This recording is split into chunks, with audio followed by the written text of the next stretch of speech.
Welcome to another episode of Planet Possible. We're delighted that you're joining us to hear evidence-led discussion about topics that are critical to the way that we manage our water, nature and climate. A huge thanks to our season sponsors, BMA, Mackley and MWH Treatment, and you'll hear a little bit more about them later.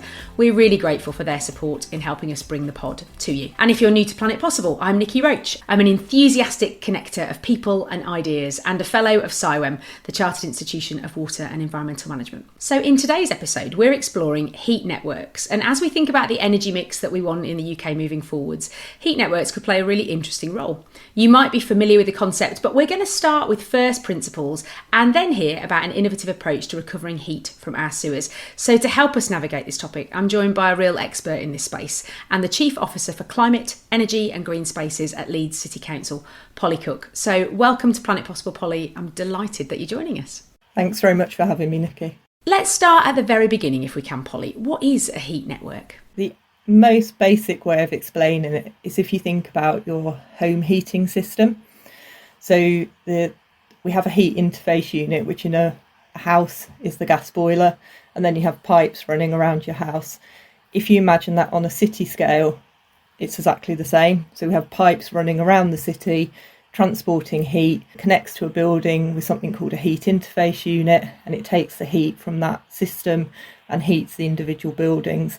The heat source can vary, so it can be anything from an energy from waste plant. Ideally, we'd want things like waste from industrial processes, things like glass manufacturing, or data centres is a new one that's being looked at, or sewers, as we're about to hear about later. And it's using all that waste heat to heat our buildings. It sounds relatively simple, they're quite difficult to actually deliver, which we can talk about later. And just from a government perspective, so back in 2023, about 2 to 3% of our heat nationally was provided by district heating.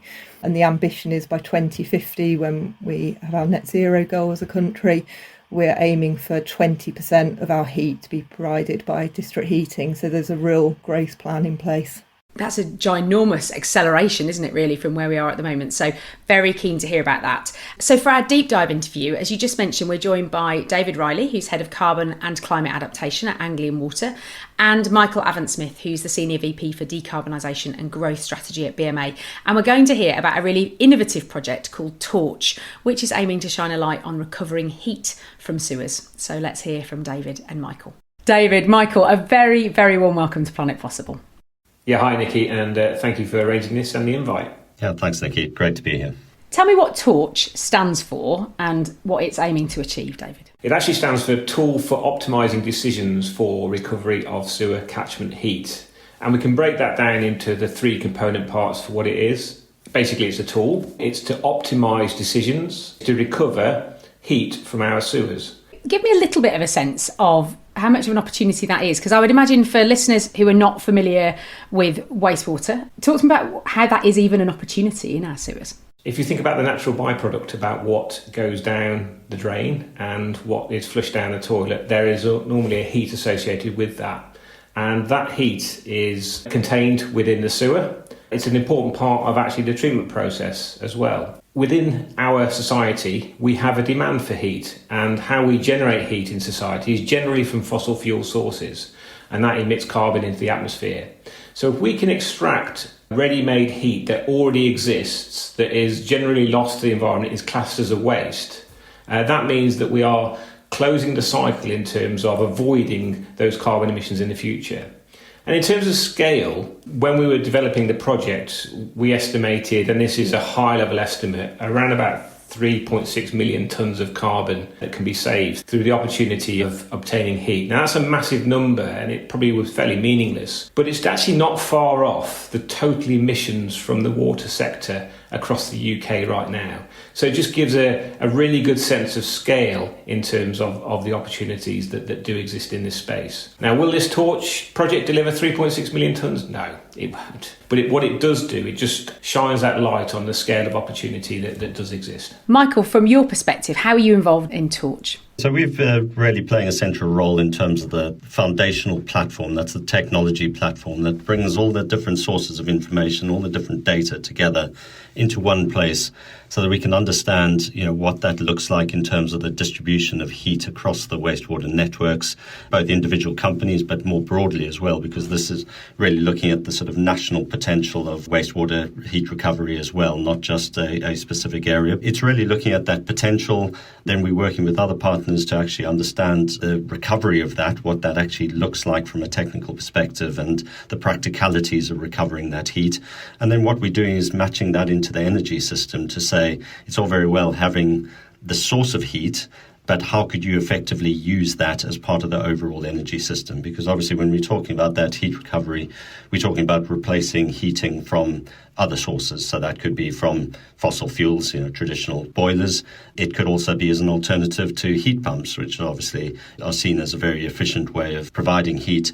But heat networks as a whole, though, are probably the most efficient overall, but only if you can recover heat in the right place, move that recovered heat and upgrade that recovered heat efficiently. And that is the connectivity back into the broader energy system. So you still need to upgrade that heat with heat pumps, for example. That means more electricity demand. So it's a big puzzle that we're really piecing together as part of this. I think this is such an interesting conversation to be having, because I think at a homeowner level, I have a heat pump, and you suddenly start to think about heat in a different way when you have a heat pump and how you run your home. Across the UK, people are starting to recognise the transition away from gas, and what does that look like? So it's really interesting timing. What is this going to look like in practice? If we think about the challenges of extracting heat, what we can't do is just say, okay, we've got a network out there, let's just go and access heat from any place that we want, because there are always unintended consequences and things to look out for. And we have to be really careful in terms of where we extract heat and how much, because that does impact on the overall treatment system that we have. So it's always been conscious of that. It is a tool, and a tool that does not exist at the moment. And that tool is there to optimise our decisions, working with a range of different stakeholders out there in terms of what are the best locations to extract heat and where it can actually then be used without having a detrimental impact on our system. And therefore, how do we optimise the recovery of that heat across that whole system? Now, that means that it's not one part of the supply chain or value chain that can be involved in this project. And that's where the innovation comes in and the collaboration comes in. So that means that part of the Torch Group are a number of different water companies out there with similar ambitions to Anglian Water in terms of aiming to significantly reduce our emissions. It involves academia to understand the theory and the principles behind how this could work. It involves technology companies who have that technology and understand the technology about how we can extract that heat. And it involves organisations who understand data, artificial intelligence and that modelling aspect to really understand how when we create those applications and those tools that we can use.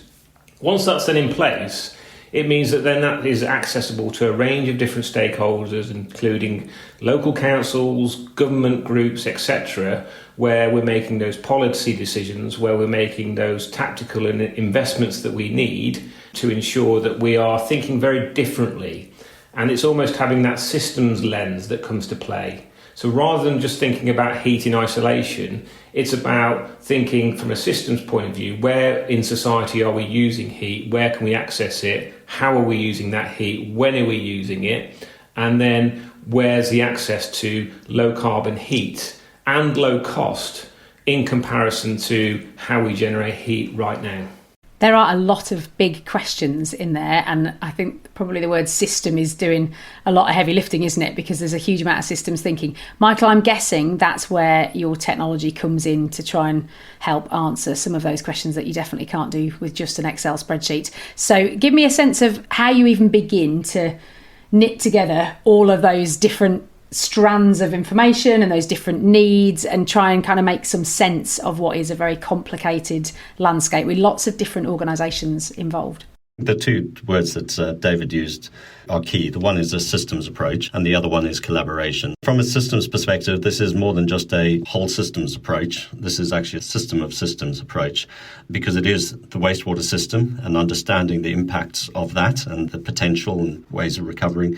But it's also the energy system, that interaction. So I think in terms of that innovation, really seeing this sort of crossover, this intersector crossover is really interesting. And I think we're definitely breaking new ground there from an innovation perspective. So definitely a systems approach that requires a lot of data. It requires new tooling as well. AI obviously representing a big opportunity, but there are different flavors of AI as well. So it's not about having one agent that just gives you the answer. It's about building credibility right from the data up with layers of analytics on top of that. The collaboration side needs to tie into that as well. So that also comes with transparency of the data being used, transparency of the assumptions being used, and that could be everything from expected demand for heat, different views on that. It could be the performance of different technologies, it could be the affordability of those different technologies over the course of time, because we know, having seen things like solar and wind, the price points coming down, things change a lot in a short period of time. And piecing that all together, we talk a lot about value chains. When we talk about heat networks, these are completely new value chains for the UK. They're proven in places like across the Nordics, but it's really piecing that together, and that has a policy and regulatory aspect to it. It has a technical aspect to it, and it has a financing aspect to it. But that is all multi-stakeholders. So how do you align the interests and get that right balance between risk and reward for all the different stakeholders involved in this completely new value chain? MWH Treatment is one of the UK's leading water and wastewater process contractors. MWH offers a truly integrated design and build service that's uniquely dedicated to the water industry. With an innovative and future-facing approach, everything MWH does is guided by its purpose to shape a better world. BMA is a next-gen AI decision intelligence software company. Their cloud-based platform, Decisio, redefines how water and energy companies approach their infrastructure planning to make better, faster and more connected critical decisions, simultaneously achieving net zero, resilience and financial sustainability. How engaged are the energy sector? Because I would imagine, in essence, you're introducing a new energy source into the system, if I've understood this correctly. So is this something that the existing network operators are already thinking about? Are you adding a new type of energy source into an existing mix and they're already ready for it, or are you having to sort of find a way into that landscape? The levels of collaboration, I think, have been exceptionally good. There's actually more interest than we feel we can handle as part of a single project at the moment, which I think is very different with a lot of innovation projects where you struggle to get that engagement. So I say engagement is high from a variety of stakeholders, so the water companies, obviously, also local authorities, but also energy companies, particularly when you talk about the electricity distribution network operators. They are very interested and in some cases concerned about the scale up of demand for heat pumps, for example.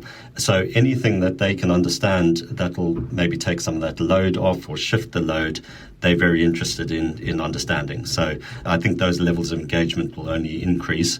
But I think we're only scratching the surface in terms of what that collaboration looks like, what that new value chain looks like. I hear the word collaboration used a lot. And in reality, most of the time it's cooperation rather than collaboration. I always get a sense that real collaboration exists where you've got alignment in terms of ambition and alignment in terms of focus of what we're trying to achieve and what we're trying to do. And the big ticket item here is around the benefits that this delivers in terms of delivering against our net zero ambitions. We know the climate is changing. Some of the scary statistics coming out of the temperature rising in our oceans at the moment, the wildfire increases that we see globally, the changes in temperatures that we're observing, they're all pretty scary statistics when you look at it, and therefore anything that we can do across infrastructure and the built environment to reduce our emissions is an absolute positive, as well as being resilient to climate change, as well as understanding and ensuring that we are protecting nature. All these things are interlinked. If we think about Anglian Water, we've had that ambition around reducing our emissions for many years, probably since 2006. and we've been measuring our operational carbon, so day to day, and our carbon and what we build and the assets that we operate. But this goes now to that systems viewpoint, where what else can we be doing in this space? Where are there other opportunities where we can work with partners across our region and the partners across our value chain to drive even further emission reductions?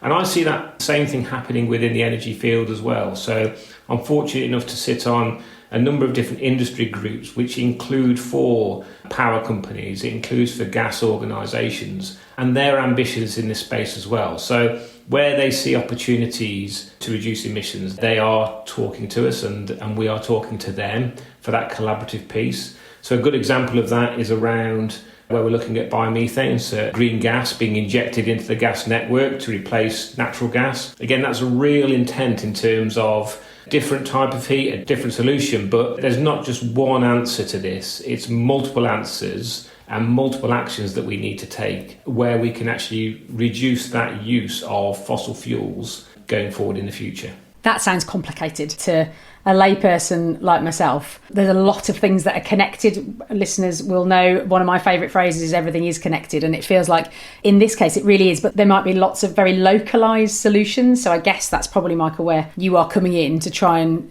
make a bit of sense of that and to be able to sort of show those trade-offs, I would imagine. I don't want to put words in your mouth, but that's kind of what I'm hearing, I think. Yes, it absolutely is about trade-off decisions. It's about objectivity as well, but also being pragmatic. And what I mean by that is, in terms of true collaboration, it needs to be objective collaboration. It's one thing to sit around a table and say we're all collaborating, but the devil's in the detail there in terms of those trade-off decisions. What really makes sense for end customers as well? And I think that's something we shouldn't lose sight of even for this project, is this is ultimately about, does this make sense for the consumer to use heat recovered from the sewer network as part of a heat network?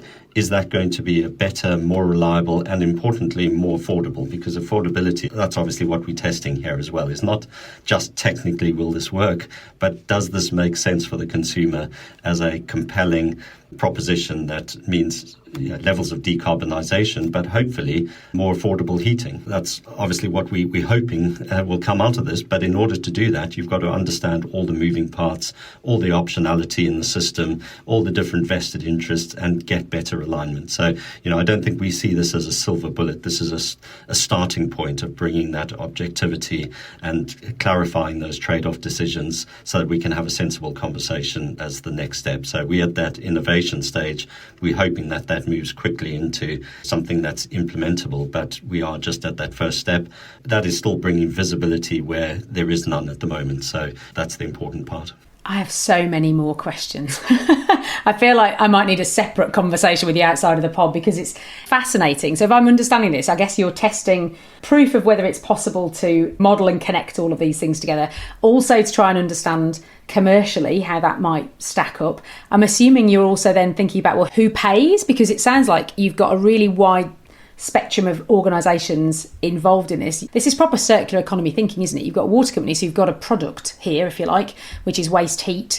But then you've got ultimately household consumers that might buy it, or some people in between. So it's all of that on the table here as part of this project, working out what the commercial model might look like as well. Or is this just more, can we even connect the dots? Where's the maturity, I guess? Where are you at in terms of your thinking? This is a techno-economic study, and I think that's the important part here.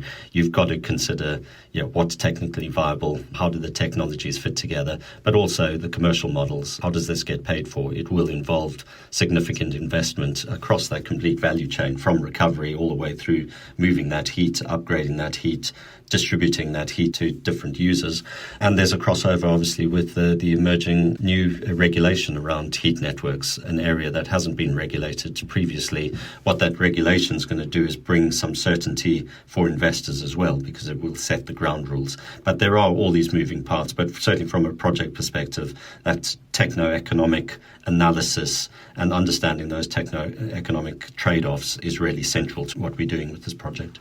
Yeah, you've hit a bit of a nerve there, Niki, in terms of sometimes what we hear in the media is that very simple phrase about net zero is going to cost us more money, we can't afford it. And what we need to do is have those grown-up conversations about the economics of net zero. If we think about the logic model here, where we are able to use materials or products or services which are avoiding raw material, avoiding energy, then logically they should cost less if we are doing it in the right way. And we have got examples within Anglian Water of where we are providing heat to very large glass houses through our heat extracted from effluent discharge and then the heat pumped to those glass houses to replace a fossil fuel boiler. Now, to get those off the ground, they did need renewable heat incentives, so they needed financial incentive. But once you put economies of scale in place, once that becomes a norm, that's when the market forces start to drive down those development costs. And those glass houses are absolutely enormous. If you're ever in Norfolk, around the Norwich area or Bury St Edmunds, you will see some very large glass houses that exist there. On top of the jobs that they bring, on top of the avoiding bringing in those salad crops, importing them into the UK. The reason for saying that is that if we think about the economics of this, if we think about what are the best solutions, it's giving us choices that we don't currently have. Ground source heat pumps and air source heat pumps and solar and everything else that goes with it. Well, a few years ago, solar was very expensive and affordable. Heat pumps, and then the government started to put grants in there trying to get the cost down.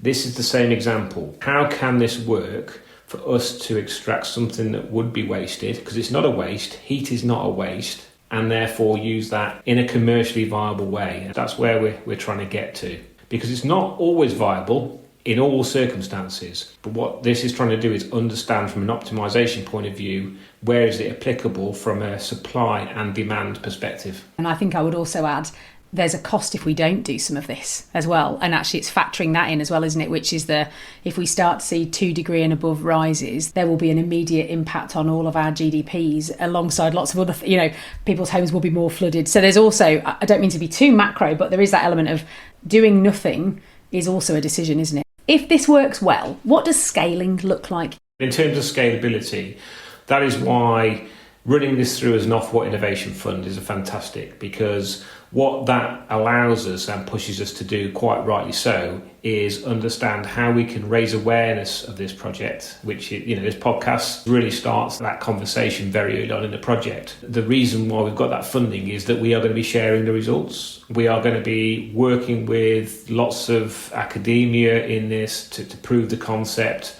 those technology companies, the platforms, etc. So we know where our sewers are, we know where that heat is, we've got councils out there, and there's Peterborough Council involved in the project as well, so we know that councils are involved in this. There's lots of proofs of concepts out there. The key thing right now is to have the tool in place and the modelling in place and the desire in place to ensure that we know how this can work. Once that's in place, as long as we've got government support, policy support, everything's aligned up, which again this project is starting to look at, loads of opportunity, Niki, to really have a brighter future where extracting more and more heat from the sewers, where it's not impacting on our infrastructure and where it's a benefit to those who use it and us extracting it. I'm going to ask you both a final question. I ask all my guests this, you know what's coming. So I'll come to you first, Michael, if that's all right. I'm going to pass you the Planet Possible magic wand. What would you like to make possible in this space?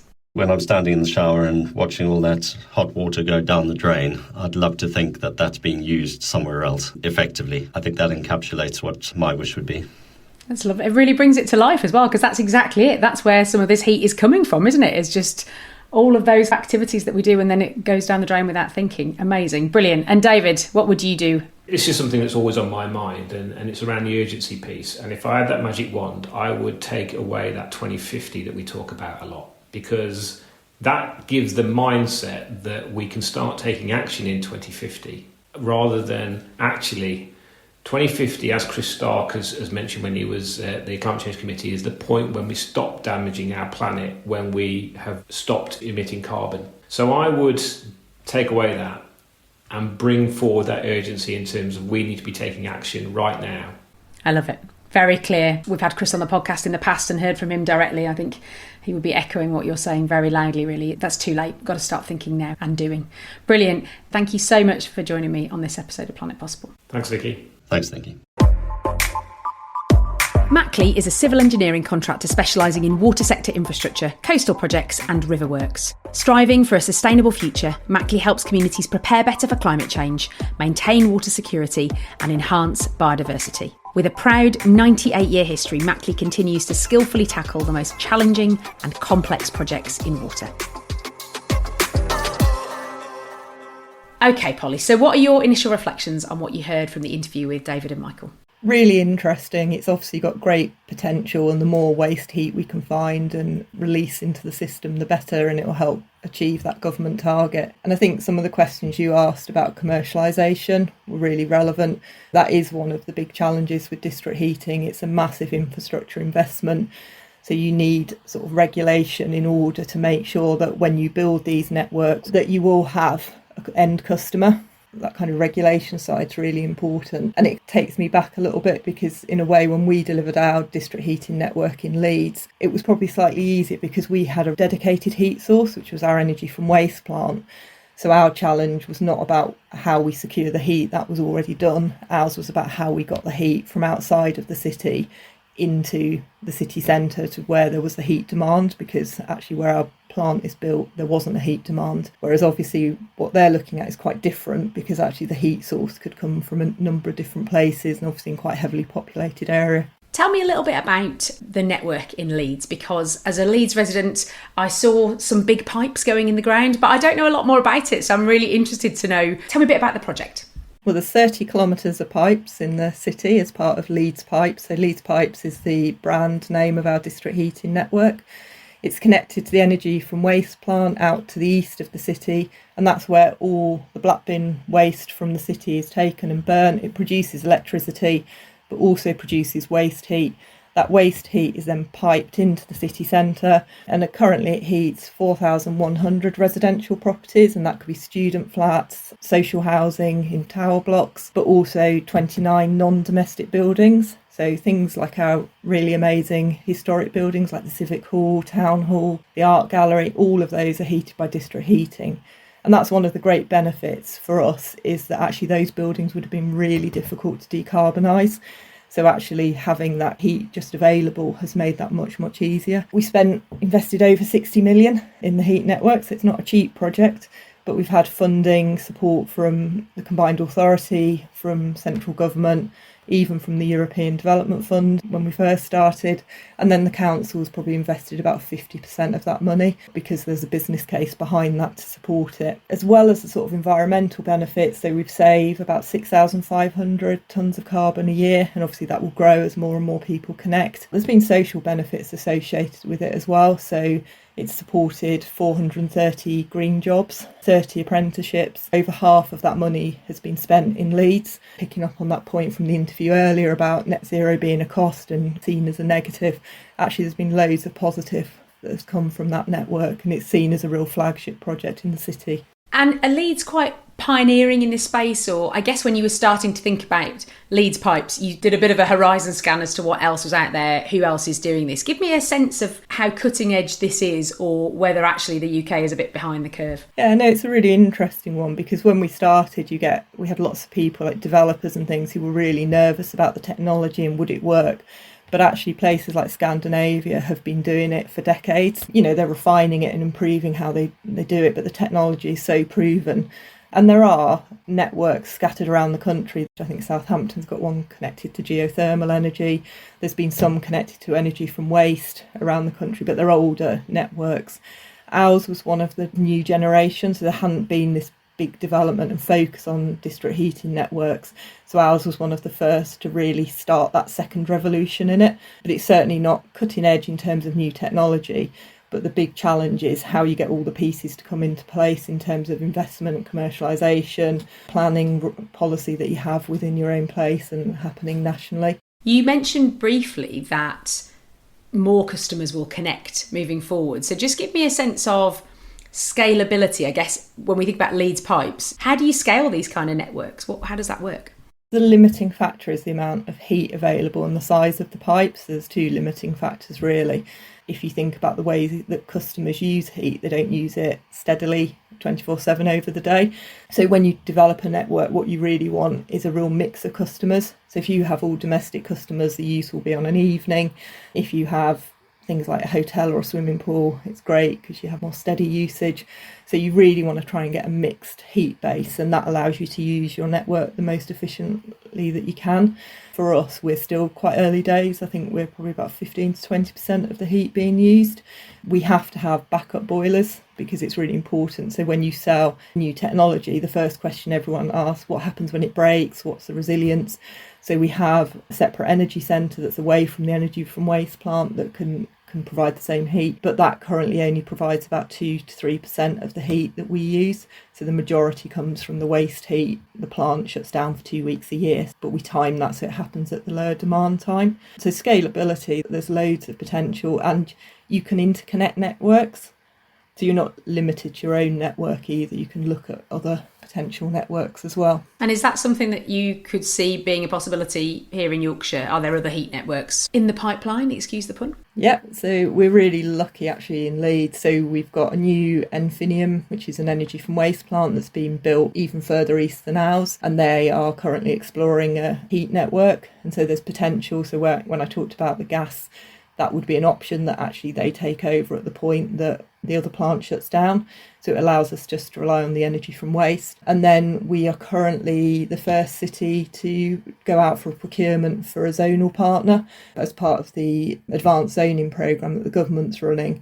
We were one of the 6 cities that was chosen. Procurement at the moment to find a partner, and that's for the south bank of the city. And that again is really large scale as that whole area develops. Amazing. Well, it's lovely to be living in a city where so much good stuff is happening, really. Give me a bit of a sense of the regulatory landscape around this, Polly. We often talk about policy and regulation on Planet Possible. I have no idea what that looks like for heat networks. The government has been really good in terms of the way that they funded heat networks. It's been probably one of the most well thought through bits of policy in terms of how they've managed to get that market going, and they're currently in the process of developing advanced zoning policy, and so that will mean certain areas are allocated as district heating. The way that they've got to that position is they've determined actually where are the heat sources in a city. So there's no point in saying that a really residential area is going to be a district heating network if there's no waste heat nearby. So they've looked where there are like sort of industrial clusters or there's energy from waste plants, and they will be designated as district heating zones. There will be controls about how that works and who gets precedent over developing those networks and what the role of the combined authority and the local authority is. So that policy will be really, really useful. It's taken quite a while. They consulted on it in the first time in 2021, did the second stage consultation in 2023, and we have got fingers and toes crossed that that will come in 2026. And we'll take into account all the comments and everything that were fed back to them by local authorities and industry. The other bit of regulation is from the customer perspective. That was a real barrier for us when we were trying to develop our network, and probably easier for us as a public sector organisation, because customers wanted to know that they weren't going to end up almost having a monopoly supplier. Whereas if you've got your energy company, you could go to a number of different people. You had flexibility. Once you're on district heating, you're with one partner. So actually, they can charge you anything. And so the public sector side of it provided comfort to people because they know that we weren't here to make profit, we were here to provide a service. And actually our social housing customers saw a 10 to 15% decrease in their bills as a result. But obviously there have been examples where that hasn't been the case and people have taken advantage of their monopoly position. So again, next year there will be regulation brought in for heat networks. The regulator will be Ofgem, the same as it is for gas and electricity, and that will provide that comfort. And so I think everyone has to be signed up by 2027. All the networks have to be signed up to the policies and everything. So we've always done that on a voluntary basis, even though it's not compulsory, because we think it's good practice. Yeah, I mean, that's the one thing that differentiates water from energy is that ability for domestic customers to really be able to choose and to pick the customer service that you want, I suppose. It's really interesting for me, and I asked Michael and David this as well, about how the existing energy network providers feel about district heating coming in? Because in essence, it's a competitor, I guess, isn't it? It's a new fuel source that's coming into the network. As a council, have you been working alongside those operators? Have you had those kind of conversations? We always work with people like Northern Gas Networks or the electricity suppliers because of obviously all the other different schemes and work we do. I think there's an acceptance that there is going to be a mixed economy and that there's a change. I mean, in terms of electricity, it's probably less of a threat in one sense because you're still using electricity to pump the heat and to operate. And sometimes heat networks actually will use heat pumps, electric heat pumps, to top up the heat. So we heard in the earlier interview, they talked about upgrading the heat, and that's because sewer heat comes in at low temperature. A lot of buildings need higher temperature, so then they will use the electricity to lift that temperature up. All the different systems have to work together fundamentally. Yeah, that was what I was struck by from the interview, was just how complicated a picture it is and how we become increasingly interdependent from it. We are always short of time, Polly, so I want to ask a couple of final questions. The first one, I suppose, is we've talked a bit about policy and regulation, but if we want to do this scaling up that you discussed, up to that 20% figure by 2050, then what do we need to happen in the UK to make heat networks more of a reality? I think we're in a really good position. We need the policies that have been talked about to actually be introduced. And then I think it will just give investors confidence to actually move.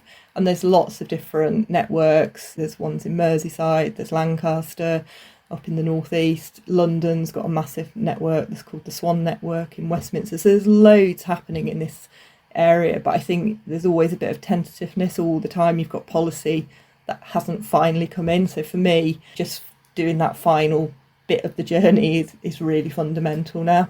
Yeah, it sounds like confidence actually is the thing that's needed. So this might be a moot point, but I'm going to ask you anyway, because I ask all my guests. If I pass you the Planet Possible magic wand, give it a wave, Polly, what is it that you would want to make possible? The policy certainty for definite. And I think also increased awareness of district heating networks, so that when you talk to consultants or mechanical engineers and things, they actually know what district heating is, so you're not starting from a point of education, and actually people are interested in delivering the most sustainable solution for their buildings. Polly, brilliant. As ever, time flies by, and it has again, so we're at the end of another episode, but thank you for joining us. I hope you found the conversation insightful. I hope it's given you something to think about in your world. You can subscribe to Planet Possible on your usual podcast player to never miss an episode, and we love to hear your ratings and reviews too. As you'd expect, we've got some more fantastic guests and topics lined up for the rest of this year, and our November mini pod is with Joe Caird, who's editor of the SciOM Environment magazine. So all that leaves me to say is a huge thank you to my superb guests David Riley and Michael Avant Smith, our sponsors BMA, Mackley and MWH Treatment, and my excellent co-host Polly Cook. Thanks for joining us, Polly. Thanks very much.